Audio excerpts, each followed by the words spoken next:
Hi friends, ഏവർക്കും Devu study വേൾഡിന്റെ YouTube ചാനലിലേക്ക് സ്വാഗതം. ഇന്ന് നമ്മൾ സൈക്കോളജിയുമായി ബന്ധപ്പെട്ട് എഡ്യൂക്കേഷണൽ സൈക്കോളജിയുമായി ബന്ധപ്പെട്ട് ബുദ്ധി എന്താണ് അല്ലെങ്കിൽ ഇന്റലിജൻസ് എന്നതിനെക്കുറിച്ചും ബുദ്ധി സിദ്ധാന്തങ്ങളെക്കുറിച്ചുമാണ് നമ്മൾ ഇന്ന് ഡിസ്കസ് ചെയ്യുന്നത്. അപ്പോൾ നമുക്ക് അതിന്റെ ഇൻട്രൊഡക്ഷനിലേക്ക് പോകാം.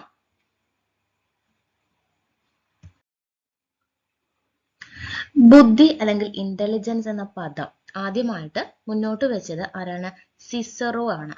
ബുദ്ധി അല്ലെങ്കിൽ ഇന്റലിജൻസ് എന്ന പദം ആദ്യമായിട്ട് മുന്നോട്ട് വെച്ചത് ആരാണ്? സിസറോയാണ് ബുദ്ധി എന്ന പദം ആദ്യമായിട്ട് മുന്നോട്ട് വെച്ചത്. ഇനി ബുദ്ധിയെ കുറിച്ചുള്ള നിർവചനങ്ങൾ എന്താണ്? ബുദ്ധി എന്നതിനെ കുറിച്ചുള്ള നിർവചനങ്ങളാണ്. ബുദ്ധി എന്നത് യുക്തിപൂർവം ചിന്തിക്കുന്നതിനും അതുപോലെ സ്വദേശപൂർവം പ്രവർത്തിക്കുന്നതിനും പരിസ്ഥിതിയുമായി ഫലപ്രദമായി പൊരുത്തപ്പെടുന്നതിനുമുള്ള ഒരു വ്യക്തിയുടെ ക്ഷമതയാണ് എന്ന് പറഞ്ഞതാണ് ഡേവിഡ് വെഷ്ലർ ആണ് എന്ത് പറഞ്ഞത്? ബുദ്ധി എന്ന് പറയുന്നത് യുക്തിപൂർവം ചിന്തിക്കുന്നതിനും സ്വദേശപൂർവം പ്രവർത്തിക്കുന്നതിനും പരിസ്ഥിതിയുമായി ഫലപ്രദമായി പൊരുത്തപ്പെടുന്നതിനുമുള്ള ഒരു വ്യക്തിയുടെ ക്ഷമതയാണ് എന്ന് പറഞ്ഞത് ആരാണ്? ഡേവിഡ് വെഷ്ലർ ആണ്. അപ്പൊ ബുദ്ധി എന്ന പദം ആദ്യമായിട്ട് അല്ലെങ്കിൽ ഇന്റലിജൻസ് എന്ന പദം ആദ്യമായിട്ട് മുന്നോട്ട് വെച്ചത് ആരാണ്? സിസറോയാണ്. ബുദ്ധിയെ കുറിച്ച് ഡേവിഡ് വെഷ്ലറുടെ എന്താണ് നിർവചനമാണ് എന്ത്? ബുദ്ധി എന്ന് പറയുന്നത് ഒരു വ്യക്തിക്ക് നമുക്ക് യുക്തിപൂർവം ചിന്തിക്കാനും അതുപോലെ നല്ല ഉദ്ദേശത്തോടുകൂടി പ്രവർത്തിക്കുന്നതിനും പരിസ്ഥിതിയുമായിട്ട് ഫലപ്രദമായ രീതിയിൽ പൊരുത്തപ്പെടുന്നതിനുമുള്ള ഒരു വ്യക്തിയുടെ ക്ഷമത അല്ലെങ്കിൽ കഴിവാണ് എന്ത്? ബുദ്ധി എന്ന് പറയുന്നത്. ആര് പറഞ്ഞു? ഡേവിഡ് വെഷ്ലർ ആണ് ഈ ഒരു നിർവചനം മുന്നോട്ട് വെച്ചത്. അടുത്തത് ബുദ്ധിയെക്കുറിച്ച് മറ്റ് നിർവചനമാണ് പഴയകാല അനുഭവങ്ങളെ ലക്ഷ്യപൂർവം പ്രയോഗിക്കാനുള്ള കഴിവാണ്. ഏതെങ്കിലും ഒരു ലക്ഷ്യം, നമുക്കൊരു ലക്ഷ്യം സാധിക്കണം. അപ്പോൾ ഒരു പൂർവ്വകാല അനുഭവങ്ങളെ നമ്മൾ ഉപയോഗിച്ചിട്ട് ലക്ഷ്യപൂർവം പ്രയോഗിക്കാനുള്ള നമ്മുടെ പഴയ കഴിവുകൾ നമ്മൾ എന്ത് ചെയ്യും? അനുഭവങ്ങൾ എന്ത് ചെയ്യും? നമുക്ക് ഇപ്പൊ നിലവിൽ ഏതെങ്കിലും ഒരു കാര്യം ചെയ്യാൻ വേണ്ടി നമ്മൾ ഉപയോഗിക്കുന്നു അല്ലെ? അപ്പൊ സൈക്കിൾ ഓടിച്ചതിന്റെ ഒരു കഴിവ് നമ്മൾ എന്ത് ചെയ്യുന്നുണ്ട്? ബൈക്ക് ഓടിക്കാൻ വേണ്ടി നമ്മൾ അതിന്റെ ഒരു കഴിവ് നമ്മൾ ഉപയോഗിക്കുന്നു അല്ലെ? അത്തരത്തില് പൂർവ്വകാല അനുഭവങ്ങളെ ലക്ഷ്യപൂർവ്വം പ്രയോഗിക്കാനുള്ള കഴിവാണ് എന്ത്? ബുദ്ധി എന്ന് പറഞ്ഞത് ആരാണ്? തോണ്ടേക്കാണ്. അപ്പൊ തോണ്ടേക്ക് പറഞ്ഞത് എന്താണ്?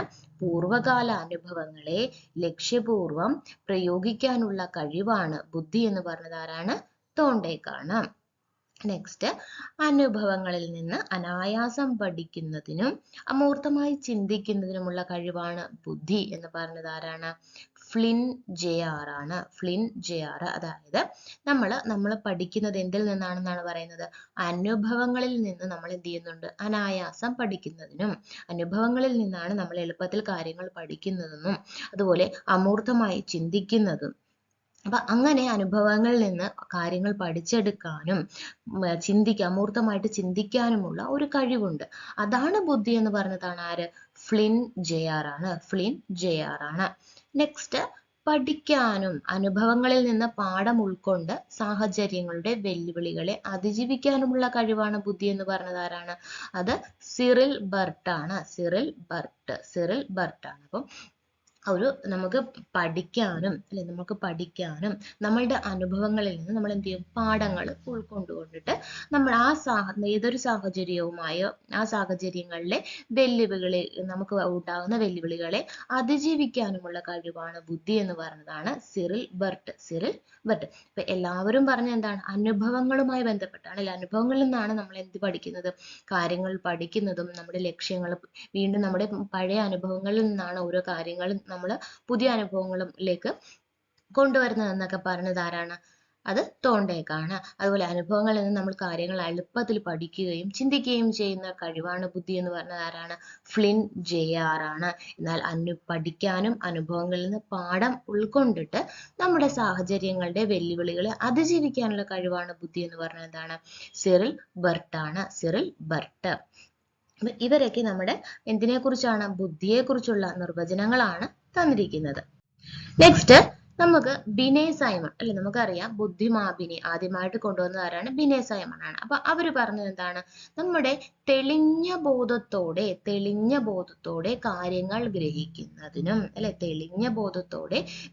ഗ്രഹിക്കുന്നതിനും അതുപോലെ യുക്തിയുക്തം ചിന്തിക്കുന്നതിനും യുക്തിയുക്തമായിട്ട് ചിന്തിക്കുന്നതിനും തക്ഷണം തീരുമാനങ്ങൾ എടുക്കുന്നതിനും സാഹചര്യങ്ങളുമായി പൊരുത്തപ്പെടുന്നതിനുമുള്ള കഴിവാണ് ബുദ്ധി എന്നാണ് ആര് പറഞ്ഞത്? ബിനെ ആൻഡ് സൈമൺ അല്ലെ. ബിനെ ആൻഡ് സൈമൺ പറഞ്ഞ എന്താണ്?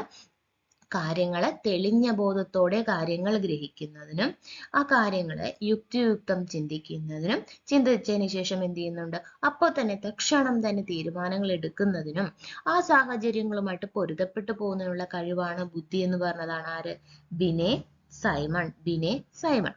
അടുത്തത് അമൂർത്ത വസ്തുക്കൾ, അമൂർത്തമായിട്ടുള്ള വസ്തുക്കൾ നമുക്ക് എന്ത് ചെയ്യാൻ പറ്റും? എളുപ്പം പഠിക്കുന്നതിനും അതുപോലെ വിദഗ്ധമായ രീതിയിൽ നമുക്ക് പ്രശ്നം പരിഹരിക്കുന്നതിനും അല്ലെ പ്രശ്നപരിഹാരത്തിനും ഉള്ള കഴിവാണ് ബുദ്ധി എന്നാണ് ആര് പറഞ്ഞത്? ആർതർ ഗേറ്റ്സ് പറഞ്ഞത്. അതായത് അമൂർത്ത വസ്തുക്കൾ, മൂർത്ത വസ്തുക്കളല്ല, അമൂർത്ത വസ്തുക്കൾ എളുപ്പം പഠിക്കുന്നതിനും വിദഗ്ധമായ രീതിയിൽ പ്രശ്നങ്ങൾ പരിഹരിക്കുന്നതിനുമുള്ള എന്താണ്? ക്ഷമതയാണ് ബുദ്ധി എന്നാണ് ആര് പറഞ്ഞത്? ആർതർ ഗേറ്റ്സ് പറഞ്ഞത്. ആർതർ ഗേറ്റ്സ് പറഞ്ഞത്. ആർതർ ഗേറ്റ്സ് എന്താണ് പറഞ്ഞത്? അമൂർത്ത വസ്തുക്കൾ എളുപ്പം പഠിക്കുന്നതിനും വിദഗ്ധമായ രീതിയിൽ നമുക്ക് എന്ത് ചെയ്യാൻ പറ്റും? പ്രശ്ന പരിഹാരം നടത്തുന്നതിനുമുള്ള കഴിവിനെയാണ് ബുദ്ധി എന്നാണ് ആര് പറഞ്ഞത്? ആർതർ ഗേറ്റ്സ് പറഞ്ഞത്. അടുത്തത് ബുദ്ധി സിദ്ധാന്തങ്ങളെ കുറിച്ചാണ്. എന്താണ് ബുദ്ധി സിദ്ധാന്തങ്ങൾ? അല്ലെ, നമ്മൾ ബുദ്ധിയെ കുറിച്ചുള്ള കുറച്ച് നിർവചനങ്ങളാണ് നമ്മൾ പറഞ്ഞത്. ഇനി നമുക്ക് ബുദ്ധി സിദ്ധാന്തങ്ങൾ പ്രധാനമായിട്ടും 5 തരത്തിലാണ് ബുദ്ധി സിദ്ധാന്തങ്ങൾ ഉള്ളത്. ഒന്നെന്ന് പറഞ്ഞാൽ ഏക ഘടക സിദ്ധാന്തം അല്ലെങ്കിൽ യൂണിറ്ററി അല്ലെങ്കിൽ മൊണാർക്കിക് തിയറി എന്ന് പറയും. രണ്ടാമത്തേതാണ് ദ്വിഘടക സിദ്ധാന്തം അല്ലെങ്കിൽ എന്താണ്? 2 ഫാക്ടർ തിയറി. മൂന്നാമത്തേത് ബഹുഘടക സിദ്ധാന്തം അല്ലെങ്കിൽ മൾട്ടി ഫാക്ടർ തിയറി. അടുത്തത് സംഘഘടക സിദ്ധാന്തം അല്ലെങ്കിൽ ഗ്രൂപ്പ് ഫാക്ടർ തിയറി. അഞ്ചാമത്തേതാണ് ത്രിമുഖ സിദ്ധാന്തം അല്ലെങ്കിൽ 3 ഫേസസ് തിയറി. ഇങ്ങനെ 5 സിദ്ധാന്തങ്ങളാണ് ബുദ്ധിയുമായി ബന്ധപ്പെട്ട് ഉള്ളത്. ഒന്ന് ഏകഘടക സിദ്ധാന്തം, രണ്ട് ദ്വിഘടക സിദ്ധാന്തം, ബഹുഘടക സിദ്ധാന്തം, സംഘഘടക സിദ്ധാന്തം, അതുപോലെ ത്രിമുഖ സിദ്ധാന്തം. ഇങ്ങനെ 5 സിദ്ധാന്തങ്ങളാണ് ബുദ്ധിയുമായി ബന്ധപ്പെട്ട് പഠിക്കുന്നത്. ഒന്നാമത്തേതാണ് ഏകഘടക സിദ്ധാന്തം. ഏകം എന്ന് കേൾക്കുമ്പോൾ നമുക്കറിയാം യൂണിറ്റ് അല്ലെ, ഏകം ഒറ്റയാണ്, ഒന്നാണ് അല്ലെ, മൊണാർക്കിക് തിയറി. അപ്പൊ എന്താണ് ഏകഘടക സിദ്ധാന്തം എന്ന് പറയുന്നത്? അതായത് ഒരു ഘടകമേ ഉള്ളൂ അല്ലെങ്കിൽ ബുദ്ധിയുടെ ഒരൊറ്റ പ്രതിഭാസമേ അന്തർഭവിച്ചിട്ടുള്ളൂ എന്ന് പറയുന്നതാണ് ഏത്? ഏകഘടക സിദ്ധാന്തം. അതായത് ബുദ്ധിയുടെ ഒരൊറ്റ പ്രതിഭാസം മാത്രമേ അന്തർഭവിച്ചിട്ടുള്ളൂ എന്ന് പറയുന്ന സിദ്ധാന്തമാണ് ഏത്?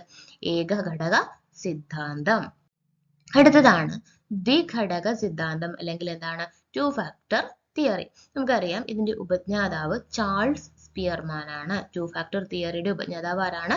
ചാൾസ് സ്പിയർമാൻ ആണ്. 2 ഫാക്ടേഴ്സ് ആണ് അല്ലെ. ഇതിൽ അദ്ദേഹം പറയുന്നത് ദ്വിഘടകം, ദ്വി മീൻസ് 2 ആണ് അല്ലെ, 2 ഫാക്ടേഴ്സ് തിയറിയാണ്. ഇതിൽ 2 ഫാക്ടറുകളാണ് അദ്ദേഹം എടുത്തു പറയുന്നത്. ആ 2 ഫാക്ടറുകളാണ് ഒന്ന് ജി ഫാക്ടറും മറ്റൊന്ന് എസ് ഫാക്ടറും, ജനറൽ ഫാക്ടറും മറ്റൊന്ന് സ്പെസിഫിക് ഫാക്ടറും. അതായത് സാമാന്യ ഘടകവും മറ്റൊന്ന് വിശിഷ്ട ഘടകവും. ജി ഫാക്ടറും എസ് ഫാക്ടറും, ജനറൽ ഫാക്ടർ അല്ലെങ്കിൽ സ്പെസിഫിക് ഫാക്ടർ എന്ന് പറയുന്നത്. ഇങ്ങനെ 2 ഘടകങ്ങളാണ് ബുദ്ധിയെ നിയന്ത്രിക്കുന്നത് എന്ന് പറഞ്ഞത് ആരാണ്? ചാൾസ് സ്പിയർമാൻ ആണ്. അപ്പൊ ദ്വിഘടക സിദ്ധാന്തം പറയുന്നത് എന്താണ്? 2 ഘടകങ്ങളാണ് ഇതിൽ പറയുന്നത്. ആരാണ് ഇതിന്റെ ഉപജ്ഞാതാവ്? ചാൾസ് സ്പിയർമാൻ ആണ്. അദ്ദേഹം പറഞ്ഞത് അതിൽ ഒന്നാമത്തത് അല്ലെ, സാമാന്യ ഘടകം അല്ലെങ്കിൽ ജി ഫാക്ടർ അല്ലെങ്കിൽ ജനറൽ ഫാക്ടർ എന്ന് പറയുന്നത് എന്താണ്? ഈ ഒരു ഫാക്ടർ ജന്മസിദ്ധമാണ്. ജനറൽ ഫാക്ടർ അല്ലെങ്കിൽ ജി ഫാക്ടർ ജന്മസിദ്ധമാണ്. അതായത് ഇതിൽ പറയുന്നത് പൊതുവായ മാനസിക ശക്തി വിശേഷമാണ്. ഇതിലൊരു ജനറൽ ആണ് അല്ലെ, പൊതുവായിട്ടുള്ള ഒരു മാനസിക ശക്തിയാണ് ഇതിൽ പറയുന്നത്. മാത്രവുമല്ല ഇത് ജന്മസിദ്ധമാണ്. അതുകൂടാതെ ഇതെന്താണ്? സ്ഥിരമാണ് അല്ലെ, ഇതിൽ നമുക്ക് മാറ്റം വരുന്നില്ല, ഇത് സ്ഥിരമായി തന്നെ നിൽക്കും. ജനറൽ ഫാക്ടർ എപ്പോഴും ജന്മസിദ്ധമായിട്ട് നമുക്ക് കിട്ടുന്നതാണ്. അതൊരു പൊതുവായ മാനസിക ശക്തി വിശേഷമാണ്. പിന്നെന്താണ് അതിന്റെ പ്രത്യേകത എന്ന് പറയുന്നത്? ഇത് സ്ഥിരമാണ്, ഇതിൽ മാറ്റം സംഭവിക്കുന്നില്ല. അതുപോലെ തന്നെ നമ്മുടെ എല്ലാ പ്രവർത്തനങ്ങളിലും ആര് കാണപ്പെടുന്നു? ഈ ജി ഫാക്ടർ കാണപ്പെടുന്നു. എല്ലാ പ്രവർത്തനങ്ങളും, ഒരു വ്യക്തിയുടെ എല്ലാ പ്രവർത്തനങ്ങളിലും എന്ത് സ്വാധീനിക്കുന്നുണ്ട്? ജി ഫാക്ടർ സ്വാധീനിക്കുന്നുണ്ട്. ഈ ജിയുടെ അളവ് കൂടുന്നതിനനുസരിച്ച് ജീവിത വിജയവും കൂടുകയും ചെയ്യുന്നു. ജിയുടെ അളവിൽ വ്യക്തി വ്യത്യാസം ഉണ്ടായിരിക്കും. അപ്പം ജി ഫാക്ടർ, അതായത് ജന്മസിദ്ധമായിട്ട് നമുക്ക് കിട്ടുന്ന ഈ മാനസിക ശക്തി എന്ന് പറയുന്നത് നമുക്ക് സ്ഥിരമാണ്, അതുപോലെ എല്ലാ പ്രവർത്തനങ്ങളിലും കാണപ്പെടുന്നു എന്ന് പറയാം.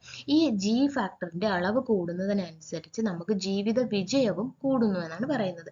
ഓരോ വ്യക്തികളിലും എന്താണ് ജി ഫാക്ടർ വ്യത്യാസമായിരിക്കും.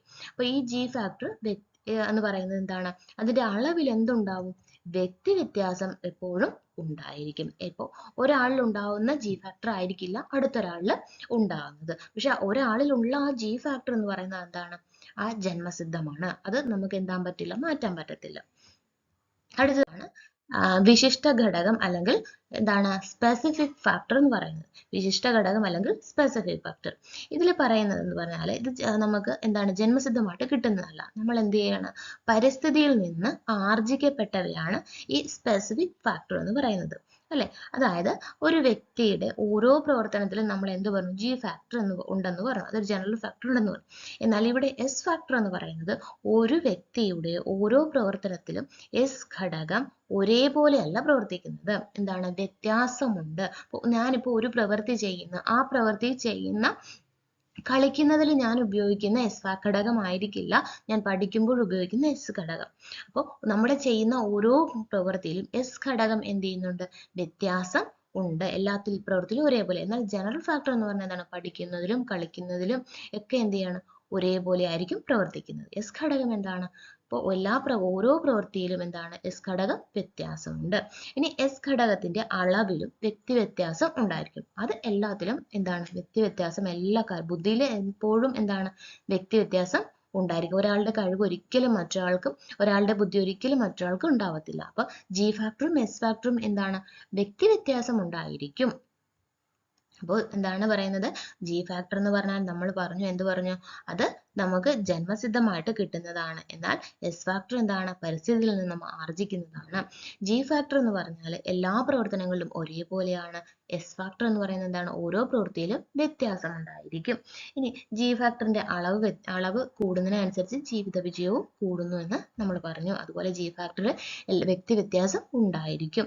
എസ് ഘടകത്തിലും നമ്മൾ അതുപോലെ തന്നെയാണ് പറഞ്ഞത്, എന്താണ്, വ്യക്തി വ്യത്യാസം ഉണ്ടായിരിക്കും. അടുത്തത് ബുദ്ധി സിദ്ധാന്തങ്ങളിൽ നമ്മൾ പിന്നെ പറഞ്ഞതാണ് ബഹുഘടക സിദ്ധാന്തം. നമ്മൾ ദ്വിഘടക സിദ്ധാന്തം പറഞ്ഞു, അല്ലെ?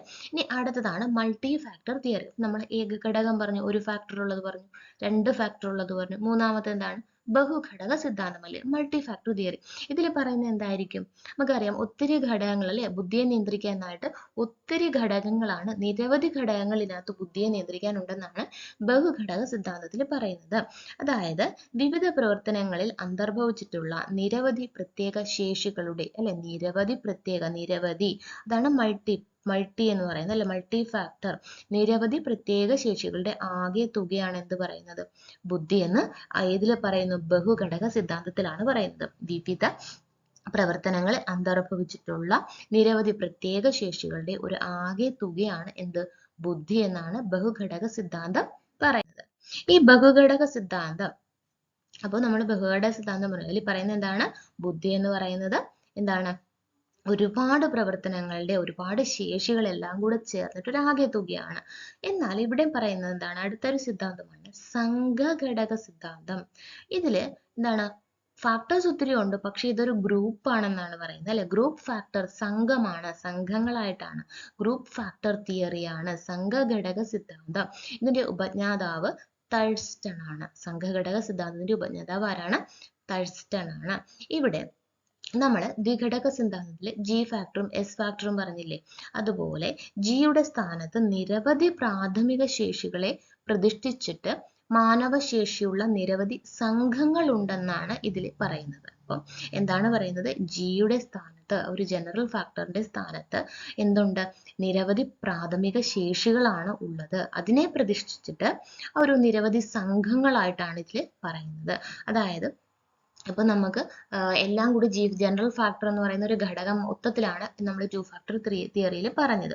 ഇവിടെ പറയുന്നത് ഓരോന്നിനും, ഓരോ പ്രവൃത്തിക്കും ഓരോ എന്താണ്, സംഘം, ഗ്രൂപ്പായിട്ടാണ് നമ്മുടെ എല്ലാ കാര്യങ്ങളും നടക്കുന്ന, അല്ലെ, ബുദ്ധിയിൽ. അതിലൊന്നാണ് ദർശന ഘടകം, അല്ലെ, വിഷ്വൽ ഫാക്ടർ. അതുപോലെ പെർസെപ്ച്വൽ ഫാക്ടർ ഇന്ദ്രിയാനുഭൂതി, അടുത്തത് ഭാഷാധാരണം വെർബൽ കോംപ്രിഹെൻഷൻ ഫാക്ടർ, അതുപോലെ സംഖ്യാഘടകം ന്യൂമറിക്കൽ ഫാക്ടർ, സ്മരണാഘടകം മെമ്മറി ഫാക്ടർ, പദസ്വാധീന ഘടകം വേർഡ് ഫ്ലുവൻസി ഫാക്ടർ, തത്വാനുമാന യുക്തിചിന്തന ഘടകം അതായത് ഇൻഡക്റ്റീവ് റീസണിംഗ് ഫാക്ടർ, അടുത്തത് തത്വാനുമാന തത്വസമർത്ഥന യുക്തിചിന്തന ഘടകം deductive reasoning factor. Last one ആണ് പ്രശ്ന നിർദ്ധാരണ ശേഷി ഘടകം അല്ലെങ്കിൽ പ്രോബ്ലം സോൾവിംഗ് എബിലിറ്റി ഫാക്ടർ. അപ്പൊ എന്തൊക്കെയാണ് 9 ഘടകങ്ങളാണ് തഴ്സ്റ്റൺ ഈ സംഘഘടക സിദ്ധാന്തത്തിലൂടെ മുന്നോട്ട് വെച്ചത്. എത്ര ഘടകങ്ങൾ? 9 ഘടകങ്ങളാണ്. 9 ഗ്രൂപ്പുകളായിട്ടാണ് അദ്ദേഹം പറയുന്നത്. ഒന്ന് ദർശന ഘടകം, ഇന്ദ്രിയാനുഭൂതി ഘടകം, ഭാഷാധാരണ ഘടകം, സംഖ്യാഘടകം, സ്മരണാഘടകം, പദസ്വാധീന ഘടകം, തത്വാനുമാന യുക്തിചിന്തന ഘടകം, തത്വസമർത്ഥന യുക്തിചിന്തന ഘടകം, പ്രശ്ന നിർദ്ധാരണ ശേഷി ഘടകം. ഇങ്ങനെ 9 ഘടകങ്ങൾ 9 ഗ്രൂപ്പുകളായിട്ടാണ് സംഘഘടക സിദ്ധാന്തത്തിൽ തഴ്സ്റ്റൺ വിവരിക്കുന്നത്. അപ്പൊ ജിയുടെ സ്ഥാനത്ത് പ്രാഥമിക ശേഷികളെ എന്താണ് നിരവധി പ്രാഥമിക ശേഷികളെ നിരത്തി വെച്ചുകൊണ്ടാണ് അദ്ദേഹം എന്ത് ചെയ്യുന്നത് ഈ സംഘഘടക സിദ്ധാന്തം മുന്നോട്ട് വെച്ചത്. അപ്പോൾ 9 ഗ്രൂപ്പുകളായിട്ടാണ് ഇതിൽ തിരിച്ചിരിക്കുന്നത്. നെക്സ്റ്റ് ബുദ്ധി സിദ്ധാന്തത്തിൽ അഞ്ചാമത്തതാണ് ത്രിമുഖ സിദ്ധാന്തം അല്ലെങ്കിൽ എന്താണ് ത്രീ ഫേസസ് തിയറി. 3 ഫേസസ് 3 മുഖങ്ങൾ. ഇതിന്റെ ഉപജ്ഞാതാവ് ആരാണ്? JP ഗിൽഫോർഡ് ആണ് അല്ലെ. ത്രിമുഖ സിദ്ധാന്തത്തിന്റെ ഉപജ്ഞാതാവ് ആരാണ്? JP ഗിൽഫോർഡ് ആണ്. ബുദ്ധി സിദ്ധാന്തത്തിലെ ത്രിമുഖ സിദ്ധാന്തത്തിന്റെ ഉപജ്ഞാതാവാണ് JP ഗിൽഫോർഡ്. ഇതിൽ അദ്ദേഹം പറയുന്നത് എന്താണ്? ഫാക്ടർ അനാലിസിസ് ആണ് അല്ലെ. ഫാക്ടർ അനാലിസിസ് അതായത് ഘടകാപഗ്രഥനം. ഘടകങ്ങളെ അദ്ദേഹം എന്ത് ചെയ്യുന്നുണ്ട്? അനാലിസിസ് ചെയ്യുന്നു അല്ലെങ്കിൽ അപഗ്രഥിക്കുന്നതിലൂടെ ഘടകങ്ങളെ അപഗ്രഥനം നടത്തി അല്ലെ ഘടക അപഗ്രഥനം എന്ന ഒരു സ്റ്റാറ്റിസ്റ്റിക്കൽ സങ്കേതം വഴി ബുദ്ധി മാതൃക വികസിപ്പിച്ചെടുത്തതാണ് ആര്? JP Guilford. അപ്പൊ അദ്ദേഹം ചെയ്തത് എന്താണ്? ഘടക അപഗ്രഥനം, ഘടകങ്ങളെ അനാലിസിസ് ചെയ്യുക എന്ന ഒരു സ്റ്റാറ്റിസ്റ്റിക്കൽ സങ്കേതം വഴി അദ്ദേഹം എന്ത് ചെയ്തു? ഒരു ബുദ്ധി മാതൃക തന്നെയാണ് അദ്ദേഹം വികസിപ്പിച്ച് എടുത്തത്. അപ്പൊ ബുദ്ധി മാതൃക വികസിപ്പിച്ചെടുത്തത് ആരാണ്? ത്രിമുഖ സിദ്ധാന്തം കൊണ്ടുവന്നത് ആരാണ്? JP ഗിൽഫോർഡ് ആണ്. ഇനി ഇതിൽ അദ്ദേഹം പറയുന്നത് ഇതിൽ ചിന്തയുടെ മാധ്യമമായിട്ട് പ്രവർത്തിക്കുന്നവയാണ് എന്ത്? ഉള്ളടക്കങ്ങൾ എന്നാണ് അദ്ദേഹം പറയുന്നത്. ഇതിലെ ചിന്തയുടെ മാധ്യമമായിട്ട് പ്രവർത്തിക്കുന്നത് ഉള്ളടക്കങ്ങളും ഈ ഉള്ളടക്കങ്ങൾ ഒരു കാര്യങ്ങൾ ആവിഷ്കരിച്ചെടുക്കുന്ന ആശയങ്ങളെയാണ് ഉൽപ്പന്നങ്ങൾ എന്ന് അദ്ദേഹം പറയുന്നത്. ഇങ്ങനെ 3 മുഖങ്ങളാണ് അദ്ദേഹം ഇതിൽ രൂപകൽപ്പന ചെയ്തിരിക്കുന്നത്. അതായത് ഒന്ന് ചിന്തയുടെ മാധ്യമമായിട്ട് പ്രവർത്തിക്കുന്ന ഉള്ളടക്കം. നമുക്ക് ചിന്തിക്കുന്നതിന് അതിനൊരു മാധ്യമം വേണം അല്ലെ. അതിന് മാധ്യമമായിട്ട് പ്രവർത്തിക്കുന്നത് എന്താണ്? കണ്ടൻസ് ആണ്, ഉള്ളടക്കങ്ങളാണ്. കണ്ടൻസ്. അതുപോലെ ഈ കണ്ടൻസ് എന്തുണ്ടാക്കുന്നു? ഈ കണ്ടന്റുകളെല്ലാം ചേർന്നിട്ട് എന്ത് പുതിയൊരു ആശയങ്ങൾ ഉണ്ടാക്കിയെടുക്കുന്നു. അതിനെയാണ് ഉൽപ്പന്നങ്ങൾ എന്ന് പറയുന്നത്. പ്രോഡക്ട്സ്. ഇപ്പൊ കണ്ടൻസ്, പ്രോഡക്ട്സ്. അപ്പൊ കണ്ടൻസ് ഉണ്ടെങ്കിലല്ലേ അതിന് പ്രോഡക്റ്റ് ഉണ്ടാവുള്ളൂ. അപ്പൊ ഇദ്ദേഹം പറയുന്നത് എന്താണ്? ചിന്തയുടെ മാധ്യമമായിട്ട് പ്രവർത്തിക്കുന്നവയാണ് എന്ത്? ഉള്ളടക്കങ്ങൾ എന്നും ഇവ എന്ത് ആവിഷ്കരിച്ചെടുക്കുന്നു? പുതിയ ആശയങ്ങൾ ആവിഷ്കരിച്ചെടുക്കുന്നു. അതിനെ നമ്മൾ ഉൽപ്പന്നങ്ങൾ എന്ന് പറയുന്നു. അപ്പൊ ബുദ്ധിപരമായ ഏതൊരു വ്യവഹാരത്തിനും 3 മുഖങ്ങൾ അതായത് 3 ഫേസസ് ഉണ്ടെന്നും അവയെ ത്രിമാന രൂപത്തിൽ ചിത്രീകരിക്കാമെന്നും പറയുന്ന സിദ്ധാന്തം ഏതാണ്? ത്രിമുഖ സിദ്ധാന്തമാണ്. ത്രിമുഖ സിദ്ധാന്തത്തിൽ 3 മുഖങ്ങൾ അല്ലെങ്കിൽ 3 ഫേസസ് അല്ലെങ്കിൽ ത്രിമാന രൂപത്തിലാണ് ചിത്രീകരിക്കുന്നത് എന്നാണ് ആര് പറയുന്നത്? JP ഗിൽഫോർഡ് ത്രിമുഖ സിദ്ധാന്തത്തിലൂടെ പറയുന്നത്. ഇനി ത്രിമുഖ സിദ്ധാന്തത്തിലെ 3 ഘടകങ്ങൾ ഏതൊക്കെയാണ്? ഒന്ന് നമ്മൾ പറഞ്ഞു ഉള്ളടക്കങ്ങൾ അല്ലെങ്കിൽ കണ്ടൻസ്. ഈ കണ്ടൻസ് ആണ് എന്ത് രൂപകൽപ്പന ചെയ്യുന്നത്? ഉൽപ്പന്നങ്ങൾ, പ്രോഡക്ട്സ് ഉണ്ടാക്കുന്നു. അതുപോലെ ലാസ്റ്റ് വൺ മാനസിക പ്രക്രിയകൾ അല്ലെ. അപ്പോൾ ഉള്ളടക്കങ്ങൾ കണ്ടൻസ്, ഉൽപ്പന്നങ്ങൾ എന്ന് പറയുന്ന പ്രോഡക്ട്സ് ആണ്. ഇതിനിടയിൽ വരുന്നതാണ് മാനസിക പ്രക്രിയകൾ, ഓപ്പറേഷൻസ് അല്ലെ. കണ്ടൻസ് കൊണ്ട് നമ്മുടെ മാനസിക പ്രക്രിയകൾ കുറെ ഓപ്പറേഷൻസ് ഒക്കെ നടക്കുന്നു. അപ്പൊ ഇതെന്ത് ചെയ്യുന്നുണ്ട്? പുതിയൊരു പ്രോഡക്ട്സ് ഉണ്ടാക്കി എടുക്കുന്നു. അങ്ങനെ 3 ഫേസുകൾ, 3 ഘടകങ്ങളാണ്. ഉള്ളടക്കങ്ങളും ഉൽപ്പന്നങ്ങളും മാനസിക പ്രക്രിയകൾ എന്ന 3 ഘടകങ്ങളാണ് ത്രിമുഖ സിദ്ധാന്തത്തിലൂടെ JP ഗിൽഫോർഡ് മുന്നോട്ട് വയ്ക്കുന്നത്. ഇനി ഈ ത്രിമുഖ സിദ്ധാന്തത്തിലെ 3 ഘടകങ്ങൾ എന്താണ്? ഉള്ളടക്കങ്ങൾ. ഉള്ളടക്കത്തിൽ ഏതൊക്കെയാണ് വരുന്നത്? നമ്മുടെ കാഴ്ച, അതുപോലെ കേൾവി, ശ്രവ്യം, പ്രതീകം, അർത്ഥം, വ്യവഹാരം അല്ലെ. ഇതൊക്കെ എന്തിൽ വരുന്ന? ഉള്ളടക്കങ്ങളിൽ വരുന്ന. ഉള്ളടക്കത്തിൽ വരുന്ന എന്താണ്? കാഴ്ച, ശ്രവ്യം, പ്രതീകം, അർത്ഥം, വ്യവഹാരം. കാഴ്ച, ശ്രവ്യം, പ്രതീകം, അർത്ഥം, വ്യവഹാരം. അപ്പൊ നമ്മൾ ഉള്ളടക്കം നമ്മൾ കണ്ട് ഓരോ വസ്തുക്കളെ കാണുന്നുണ്ട്, കേൾക്കുന്നുണ്ട്, ചിഹ്നങ്ങൾ, പ്രതീകങ്ങളിലൂടെ, അർത്ഥത്തിലൂടെ, അതിനെ നമ്മൾ അതിന്റെ ബിഹേവിയർ അല്ലെ, വ്യവഹാരത്തിലൂടെ ഒക്കെ നമ്മൾ എന്ത് ചെയ്യുന്നു, നമ്മുടെ ഇതൊക്കെ നമ്മുടെ കണ്ടന്റിൽ വരുന്നതാണ് അല്ലെ. നമ്മുടെ കണ്ടന്റ് ഓരോന്നും നമ്മൾ നമ്മുടെ ഉള്ളിലേക്ക് നമ്മൾ കണ്ടന്റുകൾ നിറക്കുകയാണ്. അപ്പൊ കണ്ട് നമുക്ക് ഒരു വസ്തുവിനെ കണ്ട് പഠിക്കാം, കണ്ടതിനെ മനസ്സിലാക്കാം, കേട്ട് മനസ്സിലാക്കാം, ചിഹ്നങ്ങളിലൂടെ മനസ്സിലാക്കാം, അർത്ഥത്തിലൂടെ മനസ്സിലാക്കാം, വ്യവഹാരത്തിലൂടെ, അതുമായി വ്യവഹാരം ചെയ്യുന്നതിലൂടെ, അതിന്റെ ബിഹേവിയറിലൂടെ നമുക്ക് മനസ്സിലാക്കാം. ഇതൊക്കെ എന്തിലൂടെയാണ് വരുന്നത്? ഇതൊക്കെ ഉള്ളടക്കത്തിലാണ് വരുന്നത്. ഇതൊക്കെ നമ്മുടെ ഉള്ളടക്കം അല്ലെങ്കിൽ കണ്ടന്റുകളാണ് അല്ലെ. കണ്ടന്റുകൾ നമ്മൾ രൂപകൽപ്പന ചെയ്തെടുക്കുകയാണ്. ഇനി ഈ കണ്ടന്റുകളിൽ നിന്ന് ഉൽപ്പന്നങ്ങൾ ഉണ്ടാകുന്നു അല്ലെ. കണ്ടന്റുകളിൽ നിന്നാണ് എന്തുണ്ടാകുന്നത്? ഉൽപ്പന്നങ്ങൾ ഉണ്ടാകുന്നത്. ഉൽപ്പന്നങ്ങളിൽ നമ്മൾ എന്ത് ചെയ്യുന്നു? ഏകകങ്ങൾ അല്ലെ. നമ്മൾ എന്തുണ്ടാക്കുന്നു? ഉൽപ്പന്നങ്ങൾ, പ്രോഡക്ട്സ് ആണ്. അതായത് ഏകകങ്ങൾ ഉണ്ടാക്കുന്നു. നമ്മൾ എന്ത് ചെയ്യുന്നു? ഏകകങ്ങൾ അല്ലെ. ഏതൊക്കെയാണ്? ഒറ്റ, യൂണിറ്ററി, ഏതൊക്കെയാണ് നമ്മൾ നോക്കുന്നു അല്ലെ. അതുപോലെ വിഭാഗങ്ങൾ, വർഗങ്ങൾ, ക്ലാസസ് അല്ലെ, വിഭാഗങ്ങൾ, നമ്മൾ അതിനെ എന്ത് ചെയ്യുന്നുണ്ട്? വിഭാഗങ്ങളാക്കുന്നുണ്ട്. അതുപോലെ ബന്ധങ്ങൾ അതിലൂടെ കണ്ടുപിടിക്കുന്നു. അതുപോലെ സംഹിതകൾ അല്ലെങ്കിൽ വ്യൂഹങ്ങൾ നമ്മൾ മനസ്സിലാക്കുന്നു. ഇതൊക്കെ എന്തിൽ വരുന്നതാണ്? ഉൽപ്പന്നങ്ങളാണ്. അപ്പൊ നമ്മൾ വസ്തുക്കളെ ആദ്യം ഓരോ വസ്തുക്കളെയും നമ്മൾ കണ്ട്, കേട്ട്, അറിഞ്ഞൊക്കെ മനസ്സിലാക്കി. ഇനി അതിനെ എന്ത് ചെയ്യും? ഇതിനെയൊക്കെ നമ്മൾ ഒറ്റപ്പെട്ടതാക്കുന്നു. വിഭാഗങ്ങൾ, ക്ലാസ്സുകളാക്കേണ്ടതിനെ വിഭാഗങ്ങളാക്കേണ്ടതിനെ വിഭാഗങ്ങളാക്കുന്നു. ഇനി അവ തമ്മിലുള്ള ബന്ധങ്ങൾ നമ്മൾ മനസ്സിലാക്കുന്നു. സംഹിതകൾ അല്ലെങ്കിൽ വ്യൂഹങ്ങൾ, വ്യവസ്ഥകൾ, ഇതൊക്കെ മനസ്സിലാക്കുന്നു. ഇത് ഏത് ഭാഗത്തിൽ വരുന്ന? ഉൽപ്പന്നത്തിൽ വരുന്ന. ആദ്യം നമ്മൾ ഓരോന്നും എന്താണെന്ന് കണ്ടുപിടിച്ചു അല്ലെ, കണ്ടു, കേട്ടും അറിഞ്ഞു. അതിനുശേഷമാണ് അത് നമ്മൾ വ്യക്തമായിട്ട് ഉൽപ്പന്നമാക്കി. അതായത് ഇത് ഒറ്റപ്പെട്ടതാണോ, ഇതിന് പല വിഭാഗങ്ങളുണ്ടോ, ഇനി ഇതിന് എന്തെങ്കിലുമായിട്ട് ബന്ധമുണ്ടോ, ഇതിൽ വ്യൂഹങ്ങൾ അല്ലെ, ഇതിന്റെ വ്യവസ്ഥ, അതുമായി ബന്ധപ്പെട്ട അതുമായി ചുറ്റപ്പെട്ട അതിന്റെ വ്യവസ്ഥകൾ എന്തൊക്കെയാണ്, ഇതൊക്കെ നമ്മൾ പഠിച്ച് എടുക്കുന്നു. അതാണ് ഉൽപ്പന്നങ്ങളിൽ വരുന്നത്. നെക്സ്റ്റ് മാനസിക പ്രക്രിയകൾ അല്ലെങ്കിൽ ഓപ്പറേഷൻസ് എന്ന് പറയുന്നത്. ഈ മാനസിക പ്രക്രിയകളെല്ലാം എവിടെയാണ് നടക്കുന്നത് അല്ലെ. നമുക്കറിയാം മാനസിക പ്രക്രിയകളൊന്നും നമുക്ക് എന്ത് ചെയ്യാൻ പറ്റത്തില്ല, കണ്ടല്ല മനസ്സിലാക്കുന്നത്. എന്താണ്? ഇതൊക്കെ ഒന്ന് വൈജ്ഞാനികമാണ് അല്ലെ, കോഗ്നിറ്റീവ് ആണ്. രണ്ട് ഓർമ്മയാണ്, മെമ്മറി. നമ്മളൊന്ന് കൊഗ്നിഷൻ വൈജ്ഞാനികം, അത് നമ്മൾ ഓർമ്മയിലൂടെ അല്ലെ ഓർത്തു വയ്ക്കുന്നു.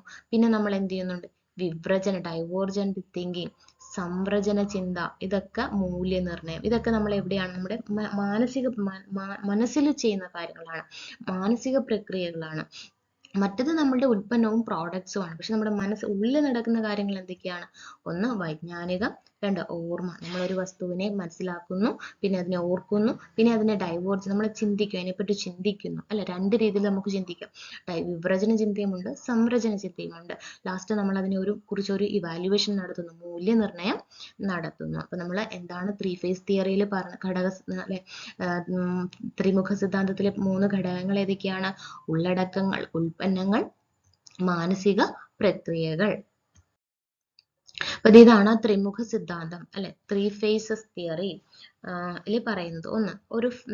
ഇതിന്റെ 3 ഫേസുകളായിട്ടാണ് ഇവിടെ പറയുന്നത് അല്ലെ. ബുദ്ധി എന്ന് പറയുന്നതിന്റെ 3 ഫേസുകളാണ്.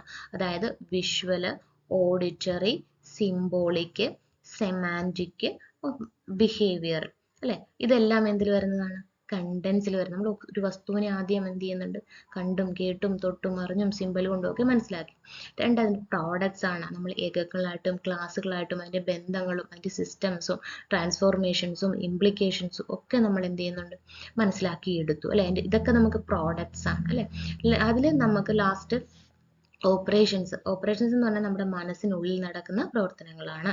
അതാണ് എന്താണ്? Evaluation, cognition, memory, divergent thinking, convergent thinking, അതുപോലെ എന്താണ്? ഇവാലുവേഷൻ. ഇതൊക്കെ എന്തിൽ വരുന്നതാണ്? നമ്മുടെ മാനസിക പ്രക്രിയകൾ. അങ്ങനെ 3 ഫേസുകളായിട്ടാണ് ത്രിമുഖ സിദ്ധാന്തത്തില് JP ഗിൽഫോർഡ് ബുദ്ധിയെ കുറിച്ച് പറഞ്ഞിരിക്കുന്നത്. അപ്പോൾ നമ്മൾ ഇന്ന് ഡിസ്കസ് ചെയ്തത് ബുദ്ധിയെക്കുറിച്ചും ബുദ്ധിയുമായി ബന്ധപ്പെട്ട നിർവചനങ്ങളും അതുപോലെ സിദ്ധാന്തങ്ങളെ കുറിച്ചുമാണ് നമ്മൾ ഇന്ന് ഡിസ്കസ് ചെയ്തത്. അപ്പോൾ നിങ്ങൾക്ക് ടോപ്പിക്ക് നന്നായി മനസ്സിലായെന്ന് വിചാരിക്കുന്നു. അപ്പോൾ നമ്മുടെ ചാനൽ ആദ്യമായിട്ട് കാണുന്നവരുണ്ടെങ്കിൽ ചാനൽ ഒന്ന് സബ്സ്ക്രൈബ് ചെയ്യാനും മറ്റുള്ളവരിലേക്ക് ഷെയർ ചെയ്യാനും മറക്കരുത്. അപ്പോൾ നമ്മുടെ ചാനൽ ലൈക്ക് ചെയ്യുക, ഷെയർ ചെയ്യുക, സബ്സ്ക്രൈബ് ചെയ്യുക. അതോടൊപ്പം തന്നെ തൊട്ടടുത്ത് കാണുന്ന ബെല്ലൈക്കൺ കൂടി ഒന്ന് എനേബിൾ ചെയ്യുക. അടുത്ത വീഡിയോയുമായിട്ട് കാണും വരെ താങ്ക് യു.